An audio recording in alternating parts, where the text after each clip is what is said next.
Good afternoon and welcome. We are delighted that you are joining us today, both in person and online, for today's Giving USA event. My name is Dan Sharp, Vice President for Community Research and Grants Management here at the Columbus Foundation. And on behalf of all of our collaborative partners who have been hard at work over the last several months, I want to share our gratitude with each and every one of you.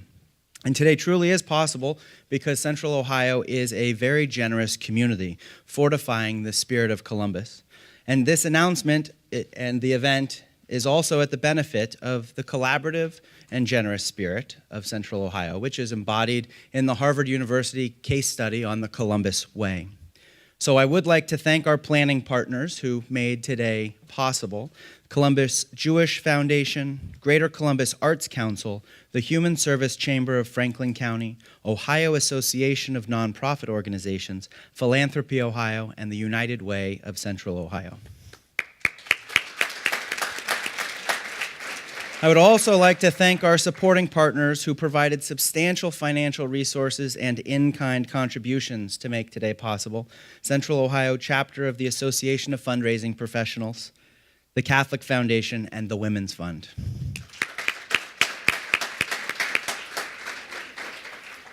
And to our presenting partners, all of whom are members and board members of the Giving Institute, today would not be possible without them. And as a community, it's really a boon for us to have a good number of great people serving the Giving Institute, benefiting or based here in Columbus.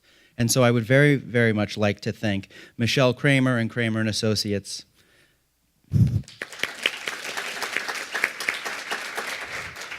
Russ Hodge of the Hodge Group, and Laura McDonald of Benefactor.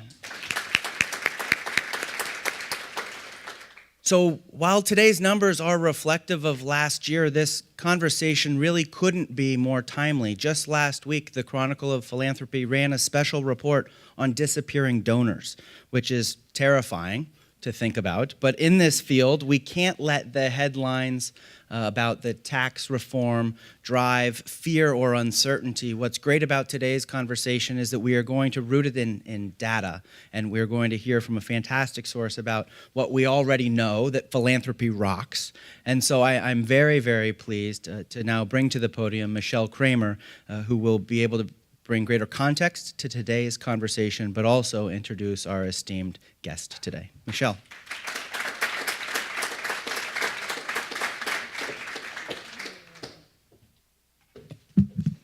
Welcome, everyone, and thank you, Dan. And I'd also like to thank the Columbus Foundation for opening up their doors. I can't tell you how many times they are hosting forums, educational forums, donor advised forums, and really being a convener for issues such as poverty and engaging the community in conversation. So, Dan, thank you so much for you and Doug and your entire staff support of the community. It's really incredible. I also want to thank and also congratulate Dan. About 6 months ago, I received an email, and so did some of the other partners. And in the email, he said, "I want this year's Giving USA event to be a truly collaborative endeavor for our community." Well, Dan, you've done just that. I'm happy to say that this year's Giving USA presentation has set a record for being the most inclusive, diverse, and collaborative Giving USA presentation in the country, with a total of 13 partners all coming together and working together to make and shape today's program. So congratulations, Dan, again. This year marks my 20th anniversary serving on the Board of Trustees for the Giving Institute. And over the course of those 20 years, I have served in so many different leadership roles and capacities. I've served on the executive committee, chair of the Program and Education Committee, the foundation board. But one of the most rewarding leadership roles I've ever served on was serving as the dean of the Giving Institute and AFP Consultants Academy, where the faculty and I came together, and we had the honor of training hundreds of consultants from around the country, and including several representatives from around the world. And then we took that presentation to the AFP Hemispheric Conference in New Mexico, in Mexico City. And guess what the number one training tool that we use as a part of our curriculum? Anyone guess? You got it. Una yelled it out, Giving USA. And this report was important 20 years ago, but it's also important as we sit here today. As competition for dollars continues to increase, it's critically important that we have the understanding, not only the data, but for what's behind the numbers, what's causing these trends, the increases, decreases, so that when we're asked by board members or challenged by staff in terms of setting up a new plan giving program or approaching a very large corporation for dollars, we can pull out that information and the tools within the Giving USA report and share those with the boards and really use them as our benchmark. So one last item. As I was looking 20 years ago when I served on the board, I looked back because I wanted to see what the Giving USA report was 20 years ago. And so I found this article in the New York Times. Philanthropy rose 11% in 1998, report says. Pushed by a healthy economy and the rising stock market, charitable giving by Americans climbed 11% to a record, now get this, $175 billion, according to the estimates of the Giving USA report. Now, this was in 1998. Quote, many people speculate that we're entering the golden age of philanthropy. And as practitioners, many of us are experiencing incredible gains. This was a quote by Jimmy Alfred. He was the chairman of the American Association of Fundraising Council at the time. He was also a dear friend of mine. Fast forward to today, and it's pretty incredible to think that here we are with more than doubling the amount that was raised 20 years ago. And Dr. Osili, I think you're going to be able to look into your magic ball and tell us whether or not that trend is continuing, as I believe we all believe it is. So it is my pleasure to introduce our speaker, Dr. Una Osili. Una is an economist and the Associate Dean for the Research and International Programs at the Indiana University Lilly Family School of Philanthropy, the world's first school dedicated to increasing the understanding of philanthropy and improving its practice worldwide. An internationally recognized expert on economic development and philanthropy, Dr. Osili frequently speaks across the globe on issues relating to national and international trends in economics and philanthropy. She leads the research and publication of Giving USA, the annual report on American philanthropy. Beginning in the fall of 2016, she has led the research and publication of the Index of Global Philanthropy and Remittances, an Index of Philanthropic Freedom. Dr. Osili is married and has 2 children. She earned her Bachelor of Arts in Economics at Harvard University and her MA and PhD in Economics from Northwest University. It is my pleasure to welcome not only this incredible, brilliant woman, but a woman who has an incredible heart as well, and a dear friend, Dr. Una Osili.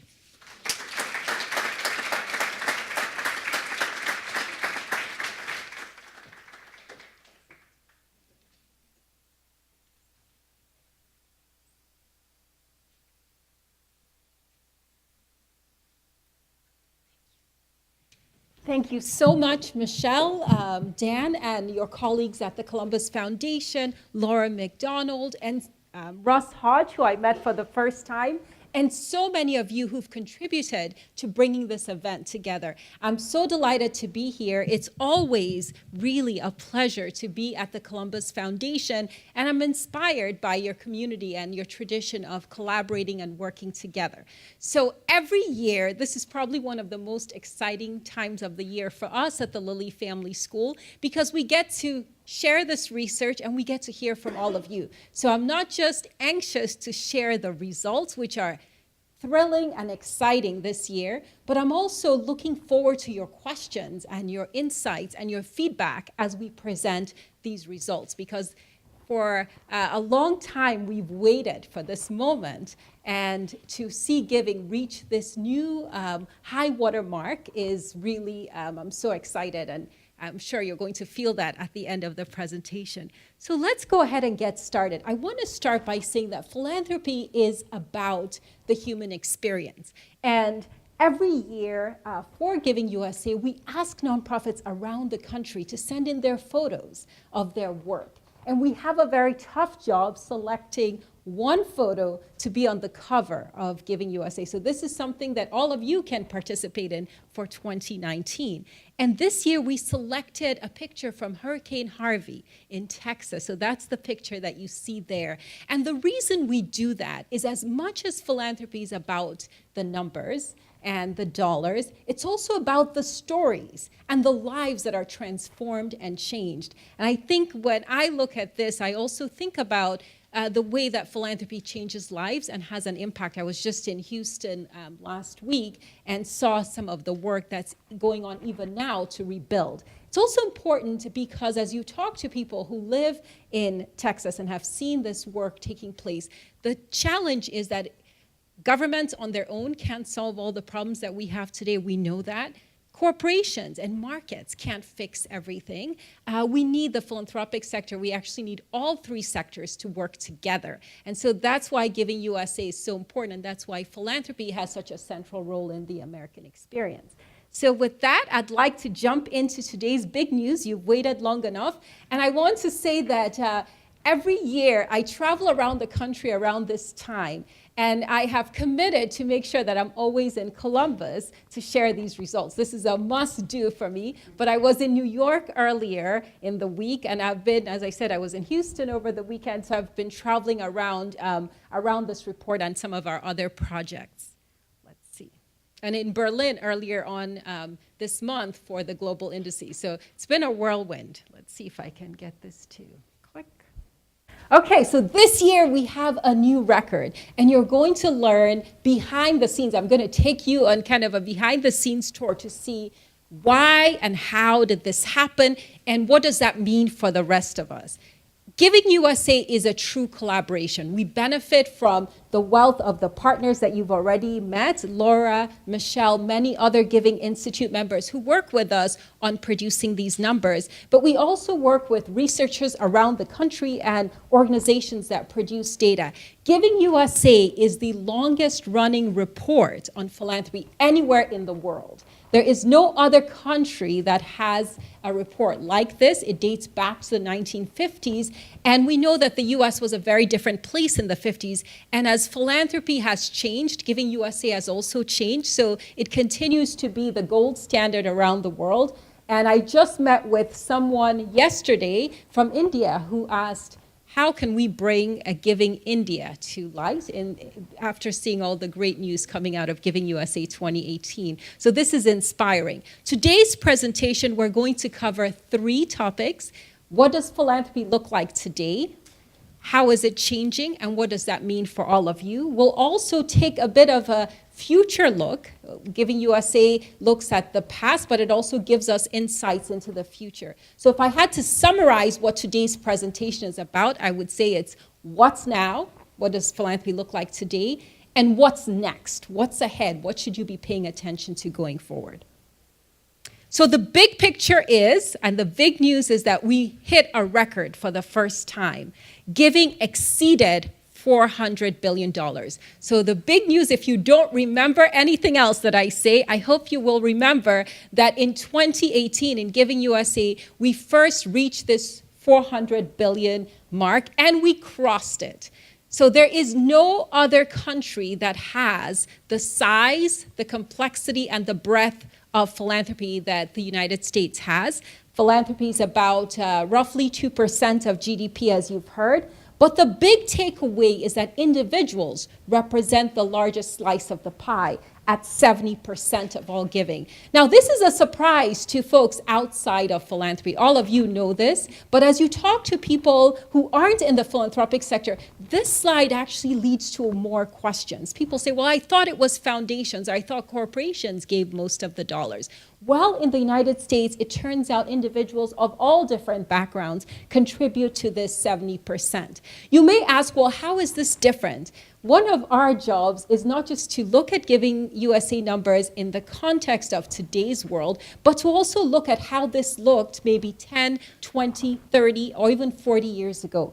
In the 1980s, individual giving was even higher, more than 80%, 85% of overall giving. So we've seen the individual slice go down, and foundations have actually expanded their footprint in philanthropy, and now foundations account for 16%.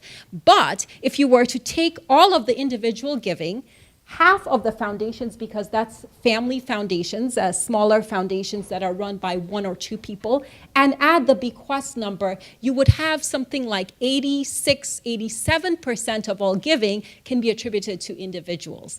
Now, corporate giving, which everyone thinks is such a big part of the equation, and 5% is where it's been for a very long time. So even when we look back in the 80s and 90s, corporate giving still accounted for about 5%.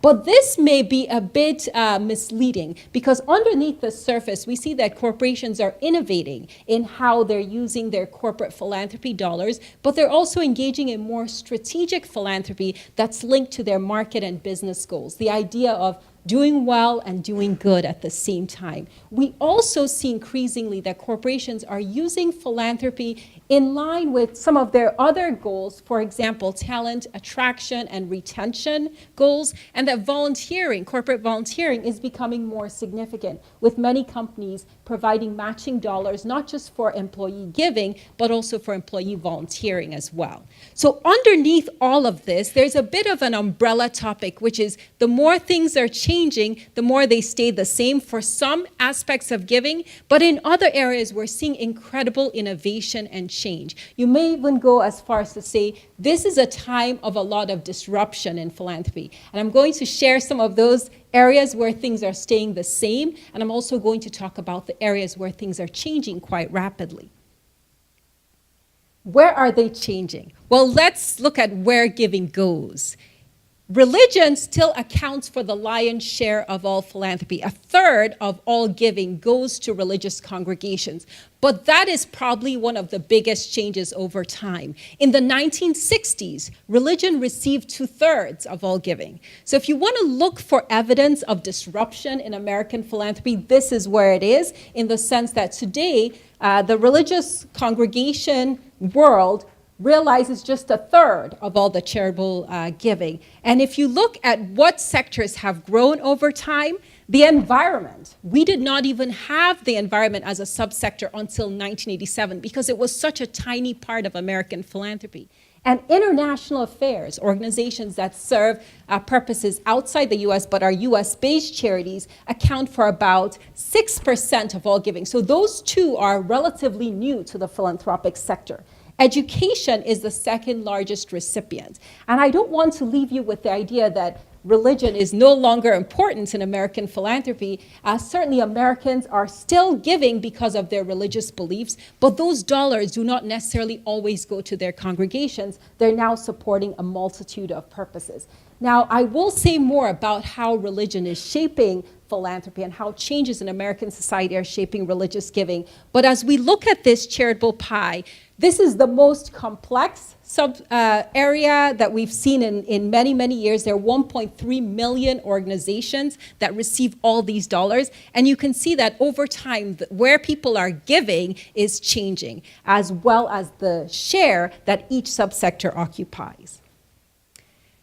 Now, to kind of close out on this big picture, what is driving this new record growth of $400 billion? And I'm so excited to keep saying the 410 billion because we've never had such a big number before. The main driver of this new level and this new record is the economy.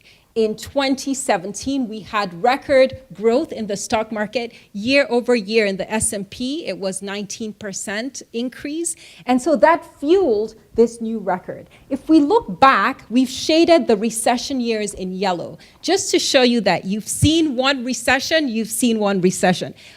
Giving certainly declines when the economy is not when the economy is not as favorable, and giving rebounds when we have a healthier economy. But in general, we do see that giving tends to be a lagging indicator, which means the economy has to improve first before giving improves. And so we've now had 4 consecutive years of growth in giving, and that's been fueled by a very healthy economy. Americans give when their finances are more stable and secure and when they have the economic means to do so. And as we've had lower unemployment, growth in incomes, and growth in the stock market, this has then fueled more giving and more gifts, large gifts, especially in the philanthropic sector. During the Great Recession, though, it was a very different story. I don't know how many of you remember this. I actually first started working on Giving USA right around the Great Recession. So it's not good timing, 2008. That's why I have such a big smile on my face today. And the kinds of questions we got from the media were quite surprising. Many said, is philanthropy going to disappear? Are we going to see philanthropy, Americans just stop giving? Are we going to see a lot of nonprofits go out of business?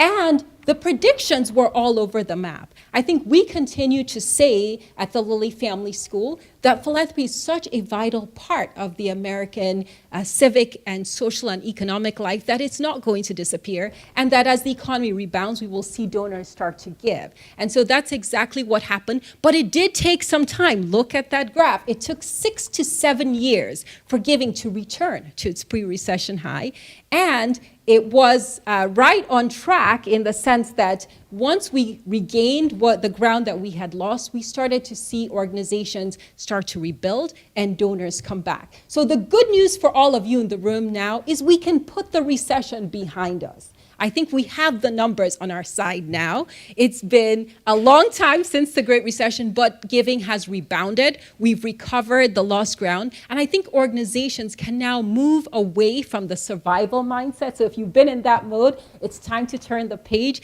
and start to think about growth. What kinds of investments are needed, both human capital investments, but also other kinds of infrastructure that are needed for organizations to start to thrive. So away from survival and into growth and innovation.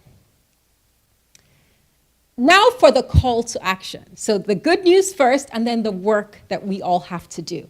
As part of Giving USA every year, we do some additional digging into the data, a lot of deeper dives. And one deeper dive is looking at how does philanthropy compare to the overall economy?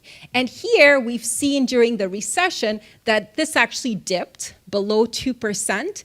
And since the Great Recession and in the aftermath, we've started to see recovery. But in the last few years, giving has been stuck at 2.1% of the overall economy. Well, you might ask me, what's the right target? What should we be aiming for? Well, remember, the biblical tithe is 10% of all our income. So ideally, we might want to see this number a bit higher. So we've tried to calculate, and Laura McDonald has been challenging us along those lines. What would it take? How much more as a sector would we have to raise to move this to 2.5% of GDP? $74 billion. Are you all ready for that challenge?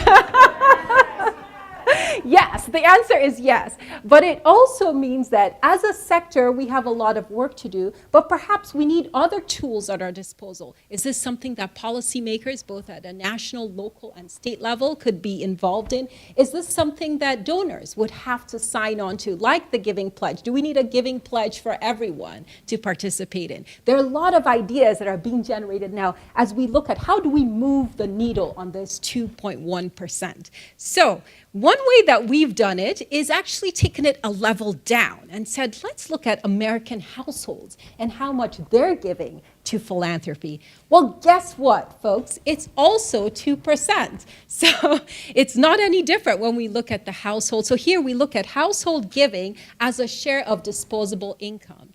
And here it is at 2%. So we've taken this at a household level, and we've taken it very personally. We've asked our family members, our children in particular, to forego some of their birthday gifts and instead pick a charity that their friends can donate to. Let me tell you, this did not go so well the first time we brought it up, as you can imagine. Our kids were not thrilled initially at this idea, but over time they've come along.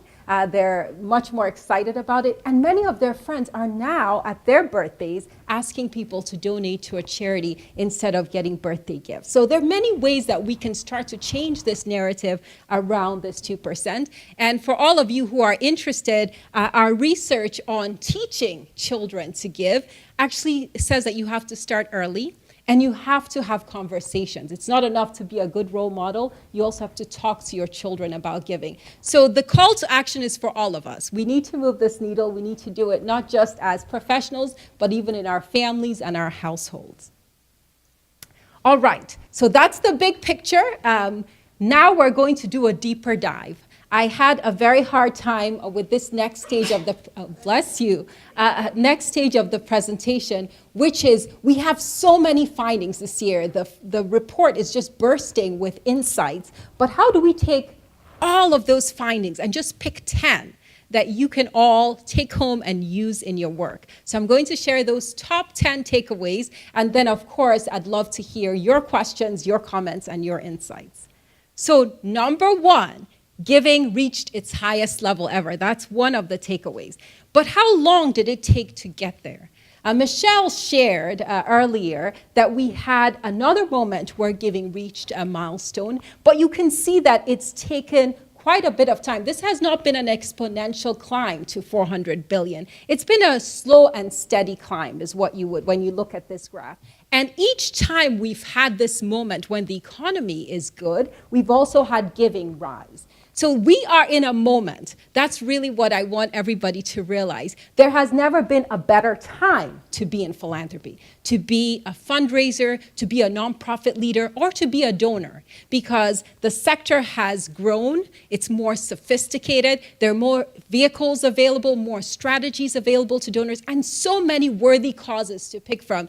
I was fortunate just earlier at lunch with several leaders here in Columbus to hear about the amazing work that's taking place in the nonprofit sector here in Columbus. So all of you in the audience should realize that there has never been a better time to be in philanthropy. And certainly here in Columbus, this is your time, and you now have this 410 billion, which means the economy, the overall economic indicators are showing us that this is a great moment to start to have conversations with donors and for organizations to start to rebuild their infrastructure. The other years where we had these record highs going back, you can see right before the Great Recession, we achieved that record of $311 billion.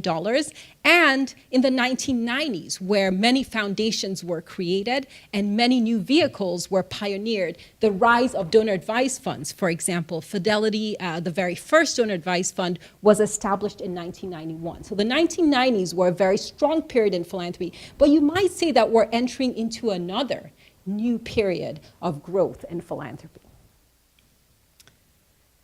Now for the second key highlight, and this is going to come from the donor side of the equation.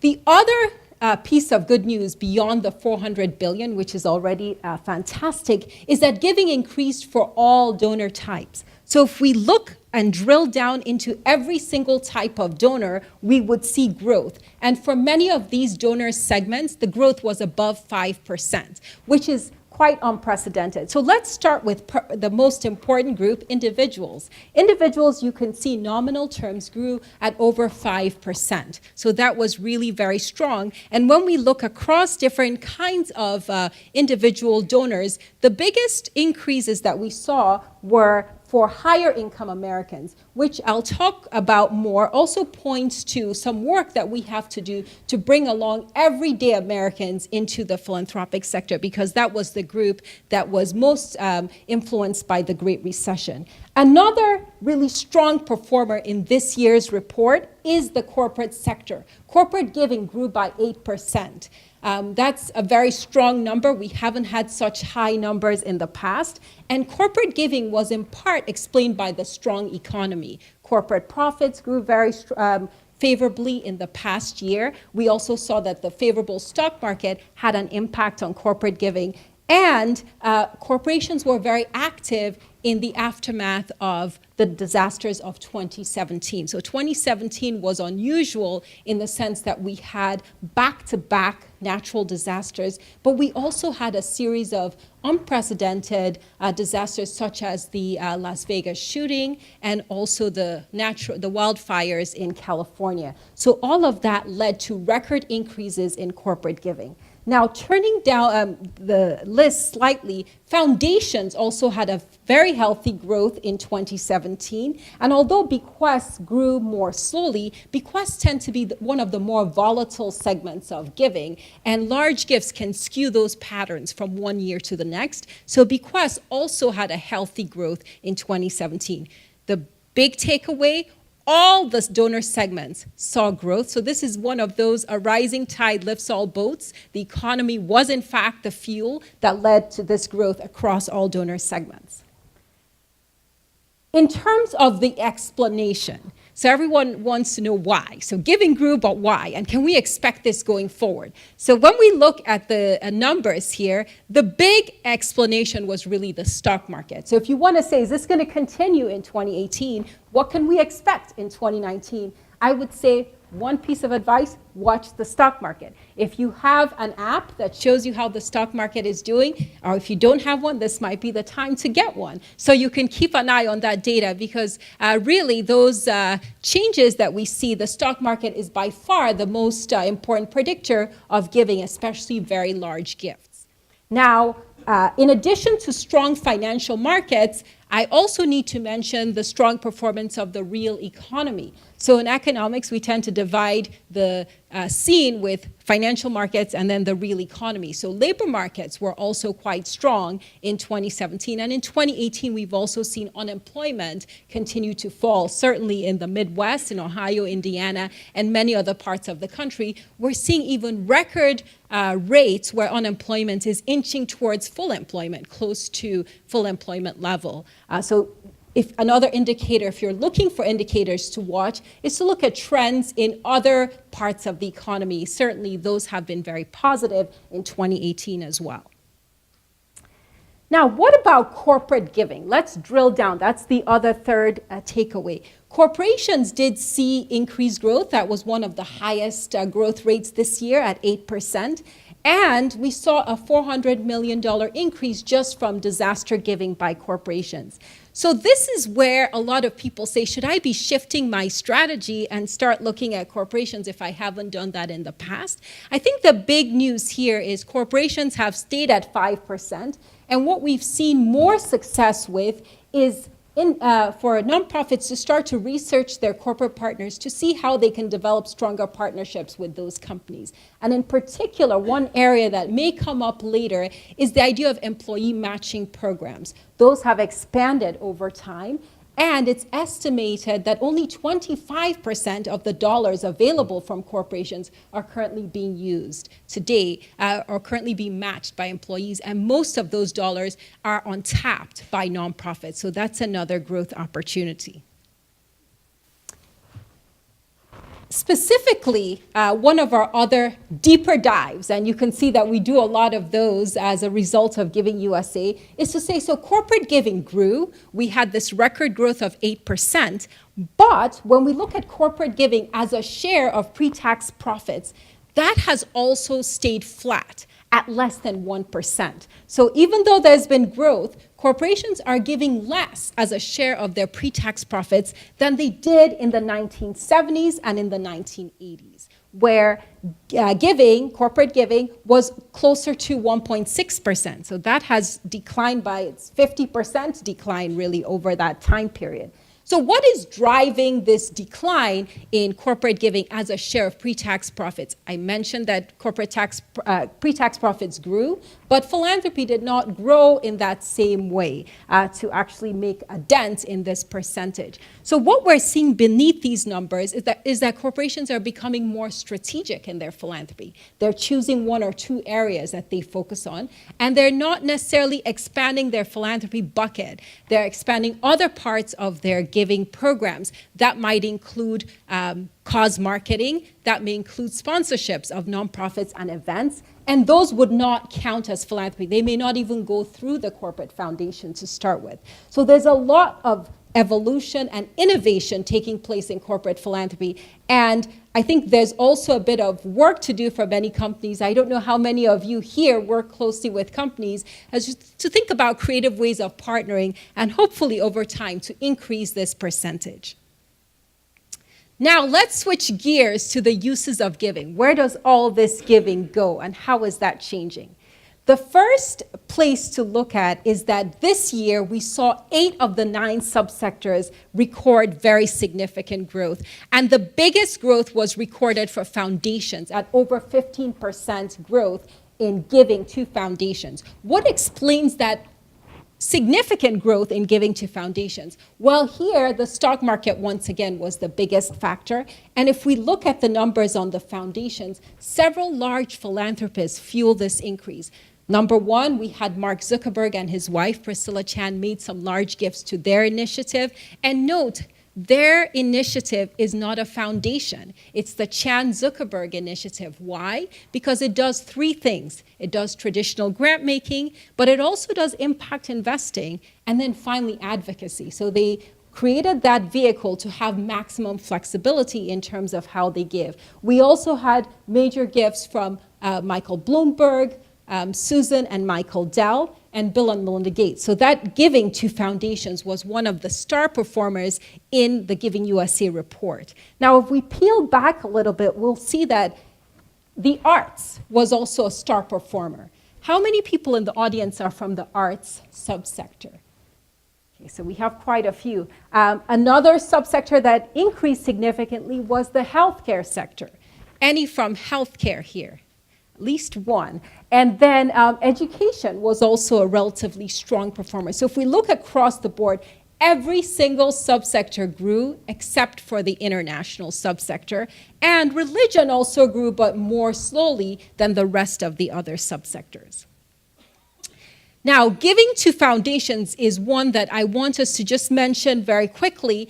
This 15.5% increase was really being driven by the stock market. And when we look at that 2-year growth in foundations, it's about 20%. So for all of you in the audience, this is a very good time to be building relationships with families and with family foundations, simply because the economy is strong. Many individuals are making gifts to their foundations. And this is something that we've seen actually for a few years now, not just a 1-year increase.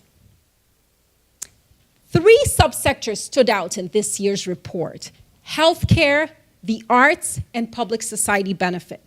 Now, public society benefit is one that a lot of people kind of struggle with. In fact, I see lots of puzzled looks in the audience when we said public society benefit. What is that subsector? It's subsectors that cover a multitude of purposes. So that includes commercial donor advised funds.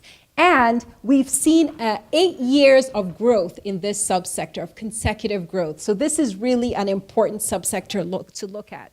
One of the things we've done in the past year is every year after Giving USA, we get lots of questions, and we keep track of those questions. And then we go back and say, well, what were the number 1 most frequently asked questions, number 2, number 3, and so forth. And as we look over the past few years, it turns out that public society benefits and donor advised funds were among the most frequently asked questions over the last 5 years. Most of our questions centered around that. So we've done a little bit of investigation into donor advised funds. I'd like to show you what we found. So we've seen record growth in donor advised funds. Today, the largest charity in the United States is Fidelity Charitable. It raised more money than United Way. And many of the commercial donor advised funds are now in that top 10 list. That includes Fidelity, Schwab, and Vanguard. So if you want to think about disruption in American philanthropy, donor advised funds are an important vehicle for all of us to be paying attention to, whether you're a fundraiser, a nonprofit leader, or someone who just cares about the sector. Why are donors embracing donor advised funds? Well, there's the convenience, there's certainly the flexibility that they afford, the tax benefits, and for some donors, the ease of giving. And so with time, we've seen an increase in donor advised funds, both contributions to donor advised funds as well as from donor advised funds. And we've also done some additional digging to look at where do those dollars go? That was the question everyone asked us. If people are giving more to their donor advised funds, what kinds of charities are receiving those dollars? And the Giving USA Foundation has a new report that you can actually download after this presentation that covers the trends in donor advised funds. But the big insight here is that education is the #1 recipient of those donor advised funds dollars. And you can see 30% of all the donor advised fund grants are going to educational institutions, followed by public society benefits, so United Ways, United Jewish Appeals, other kinds of umbrella organizations. Religion is a third. So this looks very different from the overall charitable pie where religion is the #1 recipient. And I can say more about the donor advised fund world because that's certainly something that's changing, and we're watching that change quite rapidly. Now, giving to international affairs was the only subsector that actually declined. And this led to a lot of questions. In fact, some people asked, is this a result of the political environment where we're hearing America first and we should focus more on what's happening in the US, perhaps, and less on the rest of the world? And I would say it's too early to draw that conclusion, that this is a result of the political environment. In fact, our research suggests that the reason international affairs declined is because of the disasters of 2017, that many of the organizations working on those disasters were domestic organizations. And in the past, when we've seen giving to international affairs grow rapidly, it's because of events in the rest of the world that are well publicized, that everyone hears about. 2017 was different. Yes, there's this more polarized political environment. Certainly, we can't deny that. But we also had a series of really horrific disasters that affected many lives here domestically, and that led American donors to give to organizations that are based here in the US and not necessarily displace their international giving. In other years, we've seen much more focus on international disasters and other crises, and 2017 was different. So that's what I would say. And you may also wonder, well, how is the political environment affecting giving overall? Do we know anything about that? You may have heard the term rage philanthropy. And I have a younger sister who works as a social entrepreneur, and she says when she works with young people, she asks them one question: what makes you angry? What makes you angry? That's a very different way of thinking about philanthropy. We tend to think of philanthropy as warm, feel-good, fuzzy, a lot of, maybe teddy bears and happy smiles. But it turns out increasingly, there are all kinds of motives for giving. Certainly, the political environment can influence giving, and people are not existing in a vacuum. And we are seeing, certainly from some organizations, an uptick in donations simply because the issues that they're working on align or perhaps do not align as well with the policy environment. So I think the political environment can still be a good time for fundraising, and certainly we're seeing that with this emphasis on certain kinds of causes. And that leads us to another area of perhaps not negative growth, but slower growth: giving to religion. Giving to religion is at a new record of $127 billion. But if you look at that growth rate, it's much slower than the rest of the subsectors that we've emphasized. Why is giving to religion growing more slowly? And if you were to look at this slightly differently, I have actually plotted religious giving as a share of overall giving. And you can see that in the 1980s, this was half of all giving went to religious congregations. Today, that's below 30%, around 30%, 31%. What explains this decline in religious giving as a share of the overall pie? There are really three factors. Number one, the fraction of Americans that identify with a particular religious tradition, so decline in affiliation. One of the largest growth areas in American religion is the growth of the non-affiliated, or the nones. How many of you have heard of the growth of the nones here?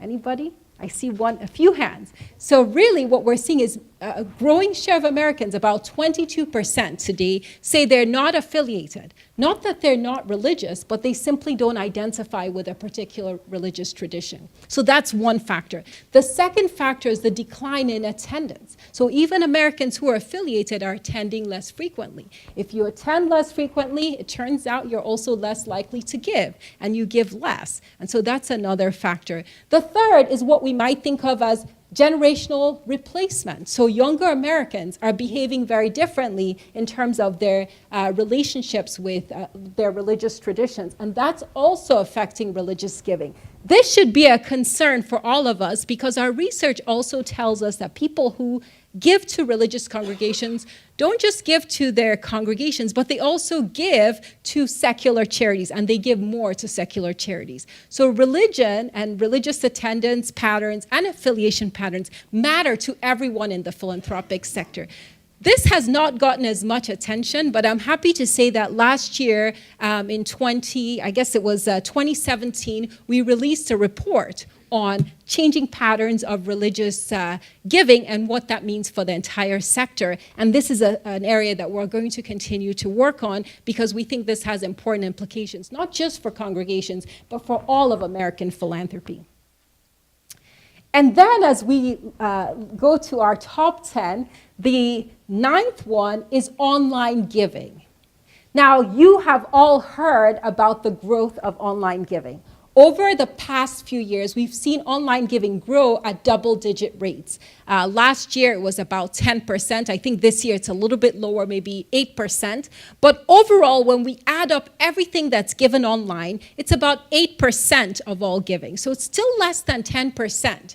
However, what should concern and all of us should be paying attention to is the fact that online giving is growing much more rapidly than overall giving. So online giving is growing at double-digit rates. Overall giving is growing at 5%, which is a record, but that's half of online giving. So this means that organizations of all sizes, of all subsectors, should have an online strategy. In addition to online giving, what we're also seeing is organizations using their websites and their online platforms to engage donors in new ways.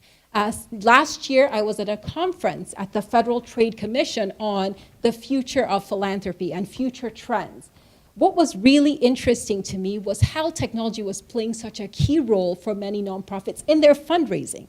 Many organizations were starting to use virtual reality techniques and augmented reality to educate donors, to engage donors, and to bring an experience to donors, whether that was causes like the refugee crisis in Syria or environmental crises in Latin America. So I think it's the moment where all of us, regardless of how we feel about many of these new tools and techniques, should start to learn how we can use them to engage new donors and also to retain new donors. Now, there's a lot of debate on the use of online methods. Certainly, there's a group of analysts in the sector that say that online and technology has the potential to lower costs and increase donations. I would call those people techno-optimists, that technology can actually boost philanthropy. And then there are others that are more pessimistic and think, oh, this is going to be challenging. How do we build relationships with donors when we're engaging with them mostly online? Those would be the techno-pessimists. Now, just a show of hands, how many people are techno-optimists in the audience who think this is really going to fuel and grow philanthropy? How many are techno-pessimists? And you can raise your hand. A few of you. Okay. So I think the jury's still out. I think the research shows that, yes, certainly events like Giving Days and Giving Tuesday can boost giving, but there are certainly challenges as well. Last year in particular, we learned a lot about online giving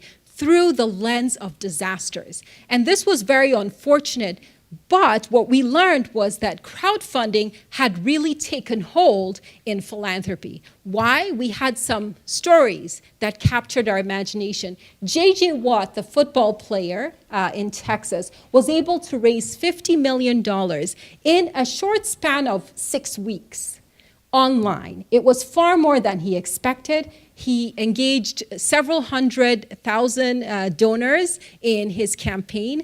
And at the end of all of this, he decided to start a foundation. So it started off as a very informal campaign and became a foundation. And he's working closely with Houston in the rebuilding effort. Why is crowdfunding so powerful?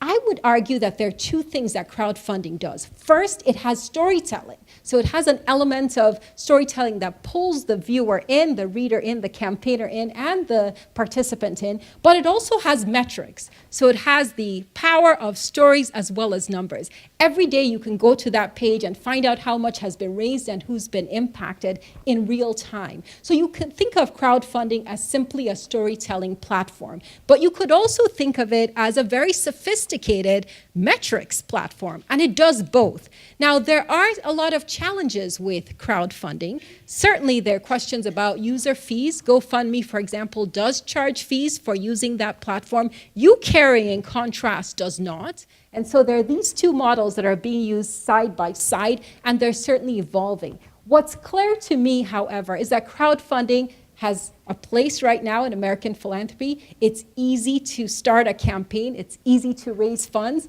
There are no frictions with doing this. And in minutes, you can reach hundreds, thousands, even millions of people with your story. So going forward, I do expect crowdfunding to continue to play a role. We started tracking disaster giving through crowdfunding for the very first time. And we learned that a lot of the donations, the majority of them, go from one person to the next, so person-to-person transfer. But there are also flows that go from person to businesses. So people are using crowdfunding to raise money for their businesses and for nonprofits as well. So we have a blurring of those boundaries between business, individual, and nonprofits in a way that we haven't before. And now for the final takeaway for today's presentation. We have amazing numbers for 2017, for Giving USA 2018. But what about the future of giving? At the end of last year, December 22nd, 2017, and I know this date quite well because we were in the middle of preparing this report even back then. And the question on everybody's mind was, how will this change our estimate for Giving USA 2018? And we weren't really sure what the answer to that question was going to be because tax reform passed so late in the year. So the question is tax reform going to impact American philanthropy going forward? And did it affect giving last year? Well, one thing is clear. Tax reform happened so late in the game that it may have affected some donors, but it's unlikely to have had an impact on everyone because of the timing. But going forward into 2018, we've already started to see donors start to maybe adjust their strategy or think about how to change their strategy in the wake of tax reform. More importantly, we've seen healthy growth, especially in healthcare, arts, and education over the last few years. And the question on everybody's mind is, will tax reform affect our overall trajectory as a sector, especially in these sectors that have seen growth over the last few years? I think the answer is, it's too early to tell. So I don't have the definitive answer yet. Why? Because tax reform is going to affect different households differently. For wealthier Americans, tax reform may not have such a big impact, but for everyday Americans, especially middle-income Americans who may have itemized and benefited from the tax code in the past, the estimate is that in the past, a third of Americans itemized, and that's going to decline by about half of Americans will now itemize. They will probably still give, but the amounts that they give, the timing of their gifts, there may be more bunching of gifts in the future, and the vehicles that they will use may change in response to tax reform. So to all of you in the room, the impact of tax reform is still unfolding, and I would say we all have to stay tuned to see what the eventual impact is. So in closing, I just want to end by saying 2017 was a remarkable year for American philanthropy.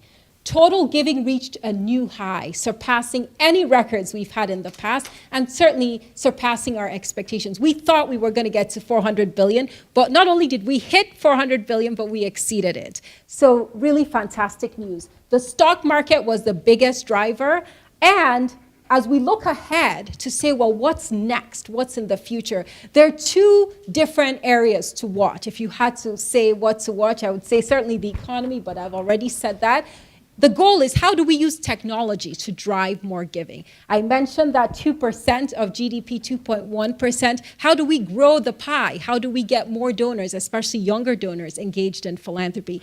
And on the other hand, we also have to watch the impact of tax policy and how it will affect donors. To do that, I think the important thing all of us can do is to understand what the impacts or potential impacts of tax reform are likely to be, but also to recognize that there has never been a better time to be in philanthropy, to be a donor, to be engaged in the sector, to be a leader, a fundraiser. We have a very strong and growing and vibrant philanthropic economy, but we also have tools that we've never had before to reach donors, to engage donors. And I think I just want to encourage everybody to go out there and let's push towards $500 billion going forward. So thank you.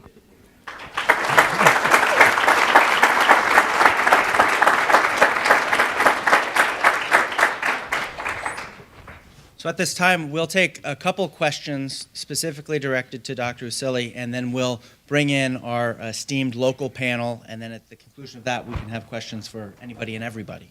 So are there any questions percolating right now for Dr. Osili? Coming to you in the back.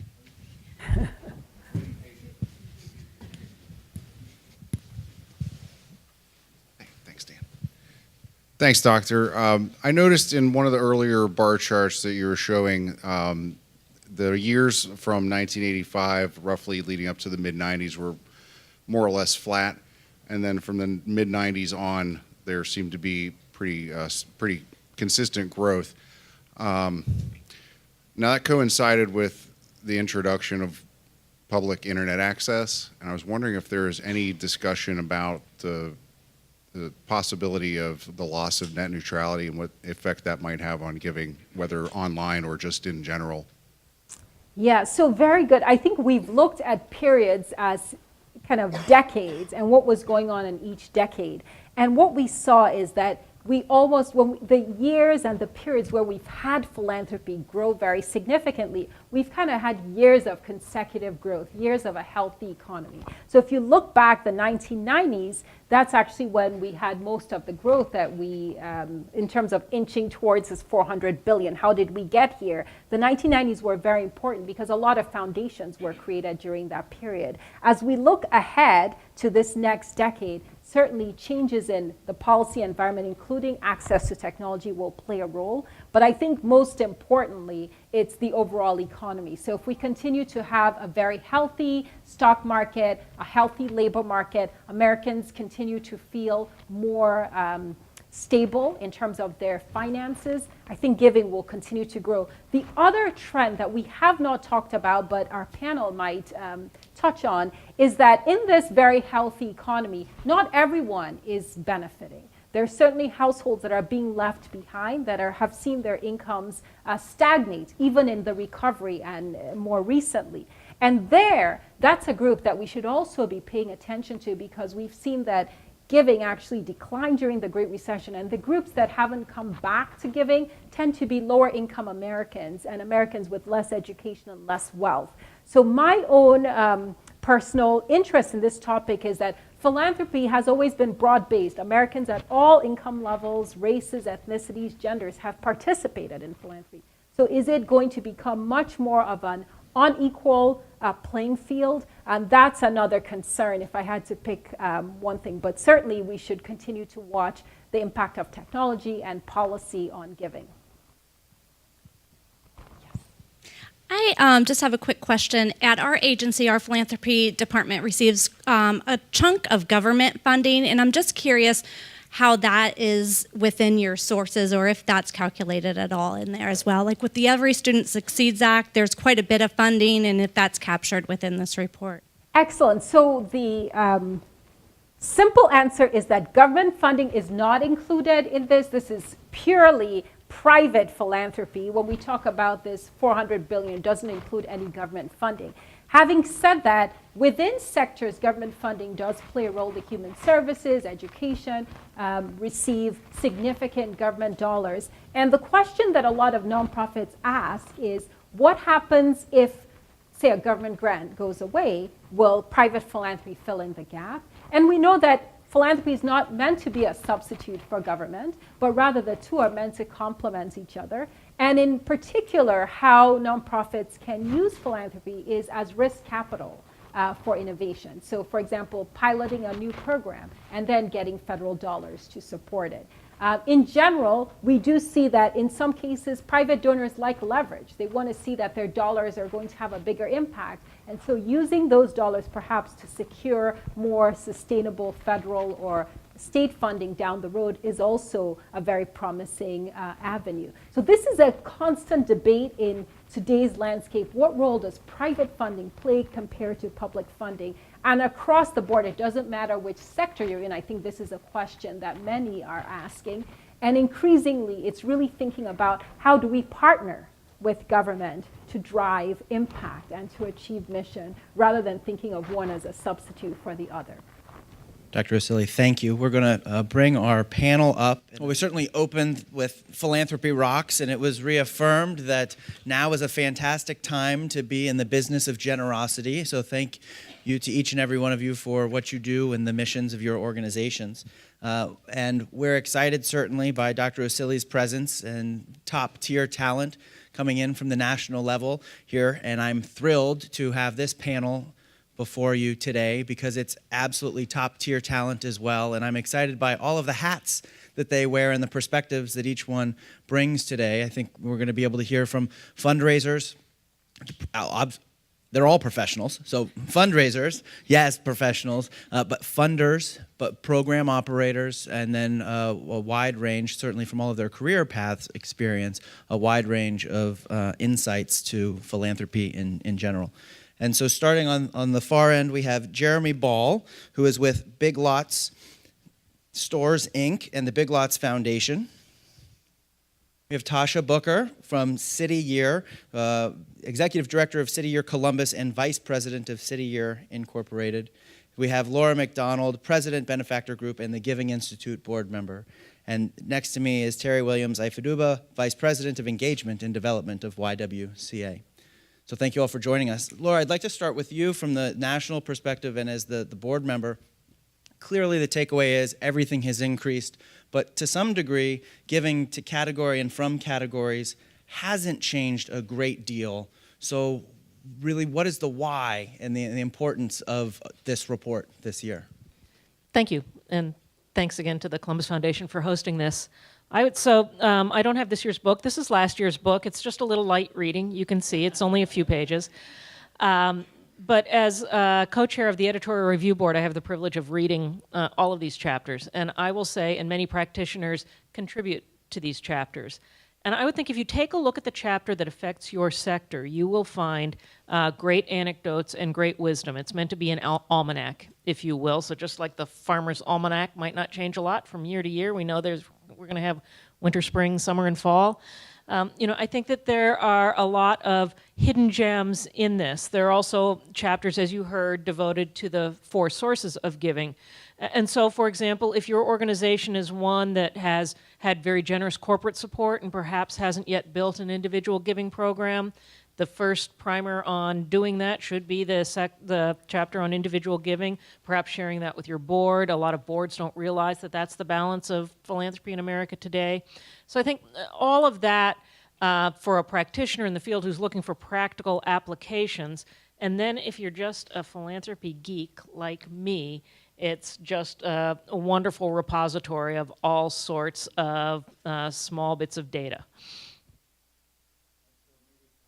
And Terry, in what you're seeing at your organizations, individuals 70%, right? Great volume.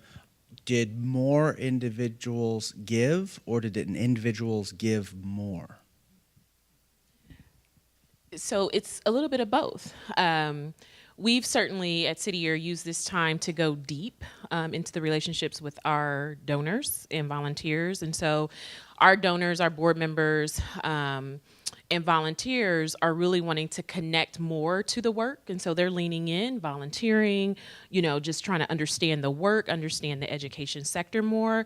And because they understand more, they feel a part of the solution, they are increasing their gift. And as a result, they're bringing their friends along with them.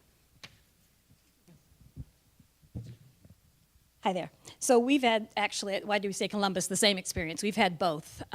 What's really interesting for us is that we are near the tail end of pledges on a recent $20+ million capital campaign. And as many of you know, when you're in a capital campaign, your regular donations tend to take a dip.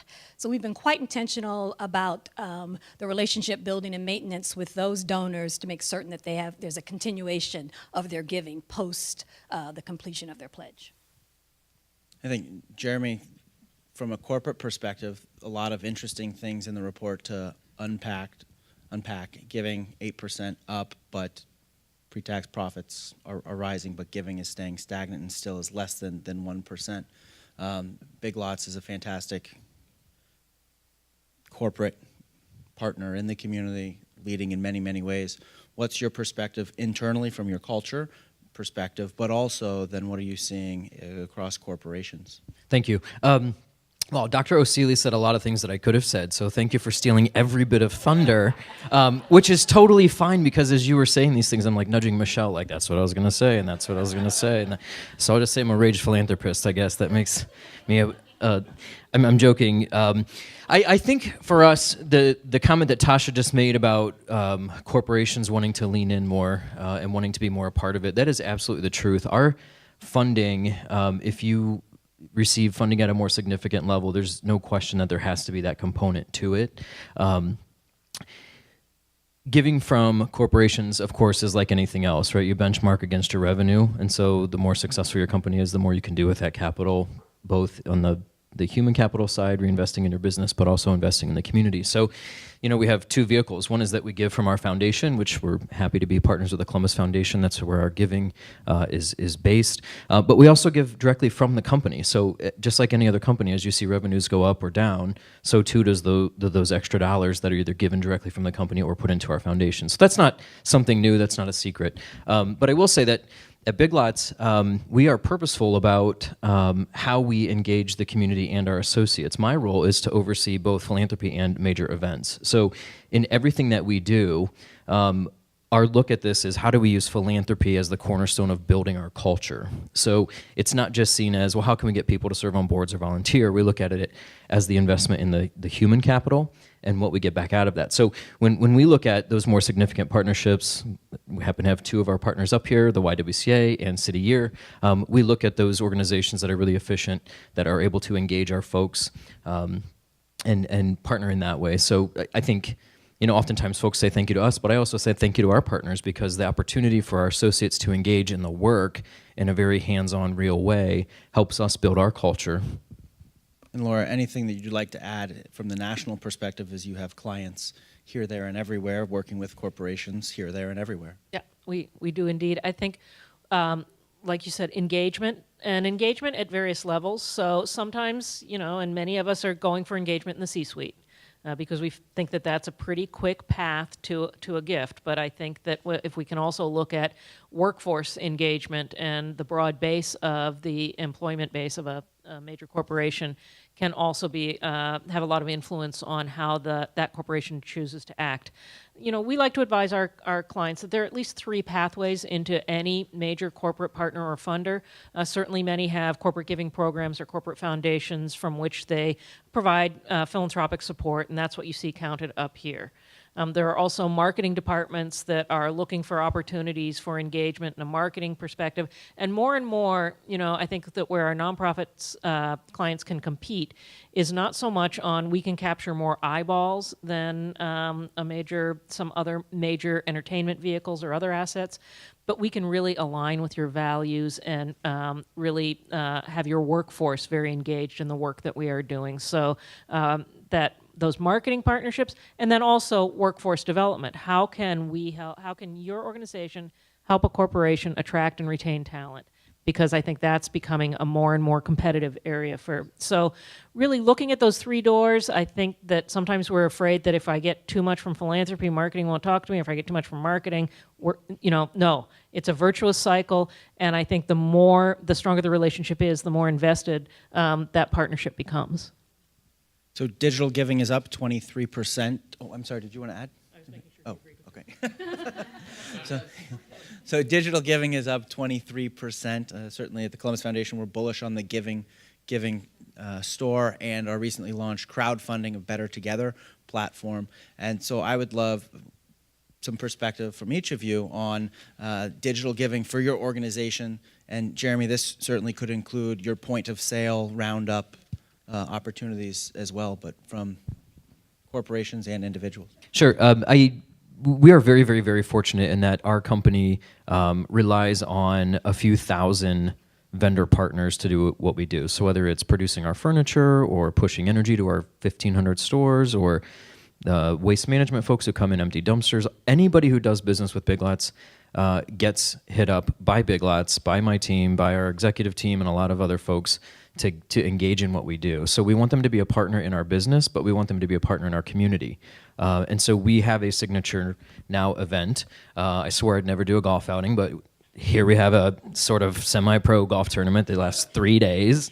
And folks engage. And this year we'll probably raise more than $5 million, which amplifies the work that we do. And that's just it. The level at which we would give would not be the same if not for those partners. So there's that component. There's the component of our associates who give through payroll deduction. We didn't install that. We didn't design that. When we got started, they said, we want to be a part of this. How can I give? I said, well, there's plenty of corporate dollars. You can keep your money. They're like, no, we want to be a part of this. So we designed the software to do that. So there's that piece. And then finally, we have our point of sale campaign, and that is in every single one of our stores around the country. Our signature focus and investment right now, of course, is behavioral health with Nationwide Children's Hospital and the behavioral health pavilion that will open in 2020. And that in and of itself raises about $5 million a year. So that is a significant piece of revenue for us to be able to support a project like that. So without that help, which is our customer and our own associates engaging the customer, we wouldn't be able to do that. So that's not the entire funding stream. There's corporate dollars in there. There's our people dollars and things like that. But for us, it's a very significant piece of the campaign. And I'll also tell you that our e-commerce business actually doesn't see a lot of traffic philanthropically. We put a closer on transactions when we have the campaign that says, would you like to give $1 to Nationwide Children's Hospital? I think this past year that probably raised $250. But at the register, giving $1, $2, and $5 at a time, it raised 5.3 or 4 million. 85% of that was $1 at a time. So it shows the power of that type of engagement. So that was the next question. Hi. Digital giving. Thank you, Laura. So I recently added marketing and communications to my portfolio of work at YWCA. It was the last quarter of last year. So I actually typed this up and wrote it down for myself so I can give you the percentages. We were not doing this at the time, so we were late to the party for this, but we started at our October event last year. And we immediately did 3 things. We made certain that fundraising was available through our Facebook platform, easy. We've had great response from that. We also have been diligent about making certain all of our fundraising links are on our electronic content that goes out. And we provided text to give at our fall event. We saw on day of an increase of 40% over the same event last year for giving that day. We also experienced sizable increase in the weeks immediately following.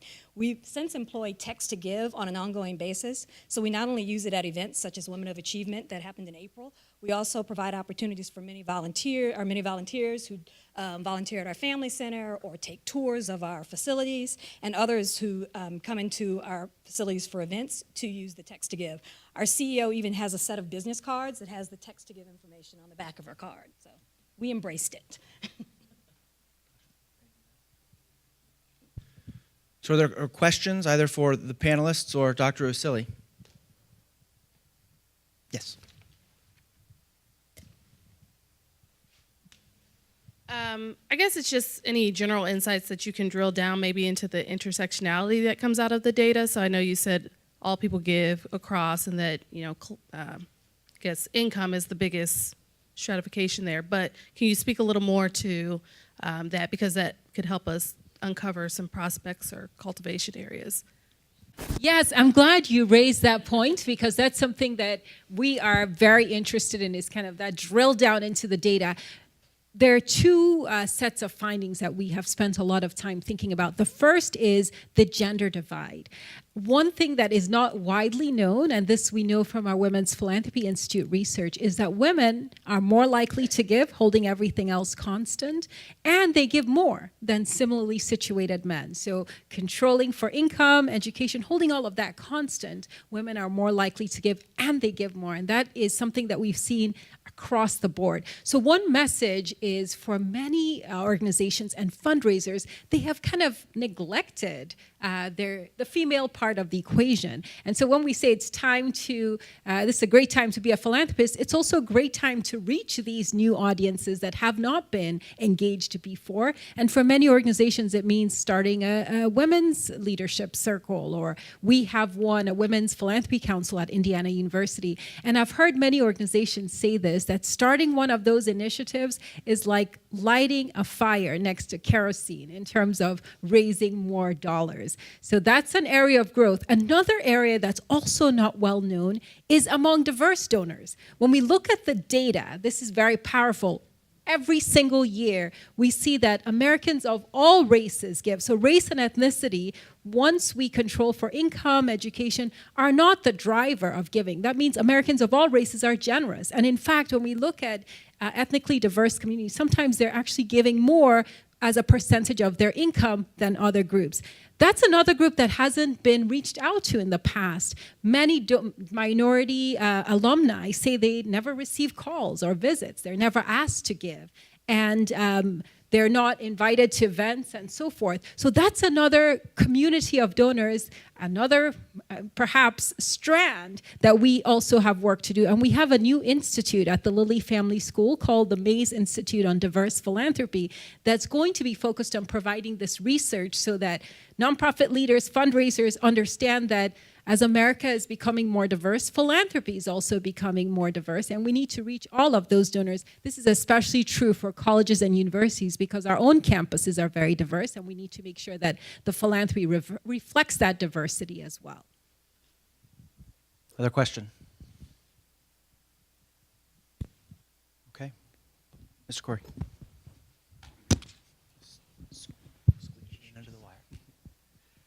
Thank you all for your insights today. We heard a little bit about anticipating the effects of the tax bill and not really knowing what those effects will be. Could you speak to what changes you're seeing on the ground in your respective organizations in terms of folks that are going to have a lot more disposable income to spend in corporations as well, and those that aren't going to be incentivized as much because of the tax legislation?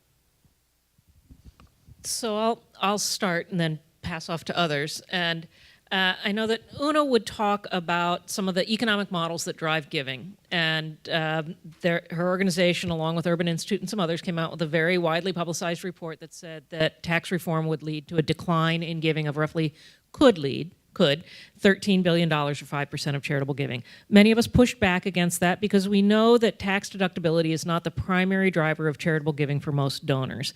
I'll let her talk about the bumpers of an economic model and why value and cost play against one another.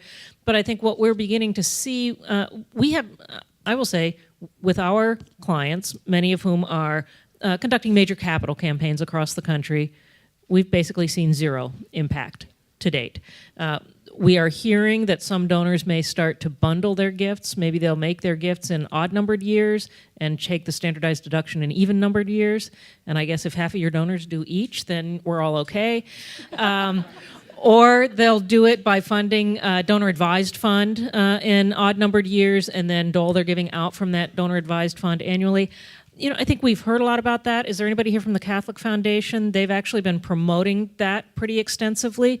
I don't know that we're seeing a lot of it yet. I do know that Fidelity Charitable just said that contributions to their donor-advised funds in the first quarter of 18 increased 110%. So for those of us who are afraid that everybody, pre-gave in the last quarter of 17 and they gave it all away, clearly that wasn't the case either. So it's a wait-and-see environment. And Tasha, what are you seeing? Thank you. Exactly that. So for us individually, no one has shared to us that their giving to City Year has been tied to their tax benefit. I mean, call me a Pollyanna. I just believe people are altruistic. I mean, when you think about the advent of charity in the first place, it was always after some sort of disaster. And you think about some of the long-standing 100, 200-year-old charities, they always started out of a place of need that had nothing to do with tie to some sort of personal gain. It was to help the common good. So, I'll start there in saying most of our donors are very altruistic and will still give. I agree that it's gonna be a while. I don't think we're gonna see any changes, or impact until about 2019, 2020, where people have had a chance to really go through the tax implications. I believe it's not going to impact individuals as much. We're already starting to see changes in the way corporations think about giving.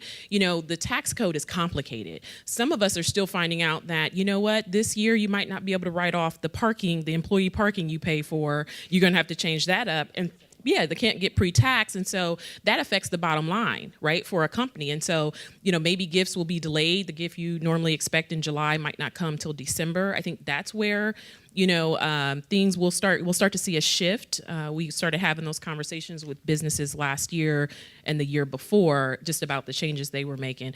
The tax code is complicated, and by the time we figure it out, it's going to change again. So I would not panic. I do. There is some good news as well. We did see that in the past you could deduct up to 50% of your adjusted gross income. Now, who gives away half of their income? Well, people who are retired on their assets and whose income is very low but assets are very high. That's been increased to 60% of adjusted gross income. So for some of those folks, I think that their ability to give or to feel like, or for their financial advisors and tax planners to advise them to give has increased somewhat. So there's some good news there. There's some other pieces of good news, but I agree with you. I think where people are going to have the wake-up call is when they're doing their taxes in February, March of 2019 and see what the impact was. So that may be a more interesting moment for us to see the true impact of this. Dan's looking like, okay, wrap it up. I can see it on his face. I guess I would, to answer your question, we're receiving a pretty significant break because of the tax reform, as we're calling it. Our first investment is our associates, and so most of that money will go back into their pocket in the form of expanded benefits. We're increasing wages. It's not a one-time bonus. It's not a flash in the pan. We're building this into the long-term model. None of us are going to program our way out of poverty. None of us are going to program our way out of hunger or program our way out of anything that we all face, right? I think part of this is the uncomfortable conversation of employers to pay a living wage, right? And we're a part of that. And it's an uncomfortable conversation for a lot of people. It's not going to get solved overnight, but our first step, and we're not unlike some of the other big companies who are doing that. Some have offered one-time bonuses or just a $1,000 bonus to make sort of the splash. Our look at this is the long term. So we're actually packing it into starting wages and increasing wages. There's a tiered system that we've just announced that will reward you for the longevity that you're with our company. We're expanding other benefits that we don't presently have that will allow them more paid time off and for paternity and maternity leave and things of that nature. So, we do look at the return to our shareholders, we look at the return to our associates, and then finally our customer. And so, as of right now, are we still on Facebook Live? I don't think there's any upside for our customer, unfortunately. I think right now, still going to see the same price, but I can tell you we lead most of the country in our prices anyway, so there you go. Very good. Well, before we depart today, I do encourage you to pick up some of the materials and resources at the back of this room. And on the other side of the wall, there are some cookies, courtesy of the Catholic Foundation, that I would encourage you to take as well. Please join me in thanking Dr. Osili and our panelists, as well as all of our planning partners and sponsors today. Thank you very much for joining us, and have a wonderful day.